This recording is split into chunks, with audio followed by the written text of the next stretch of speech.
Bishko Friday en vandag maak ek met my sourdough focaccia 'n Biscoff focaccia brood.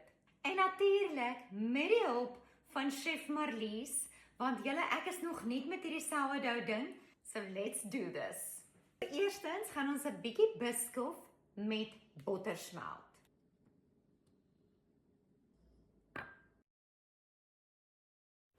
So ons het eers ingegaan met 3 eetlepels botter, maar jy moet sit waarvan jy hou. En omdat my naels lank is, het ek sommer my nakkels gebruik om gate in die deeg te druk. En dan gooi jy daai Biscoff bottermengsel bo-oor en werk vir hom in jou deeg in.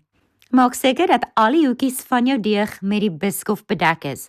Dan gooi jy waarvan jy hou. Ek het gebreekte Biscoff koekies, gebreekte wit sjokolade en dan het ek ook van hierdie buttons ingedruk in die deeg in. En laaste, omdat dit nie genoeg soet goed is nie, het ek dit getop met kaneelsuiker. Biscoff loaded sourdough focaccia.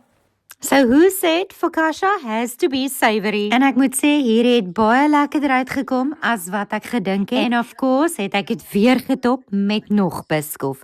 Kyk uit vir die tuiste.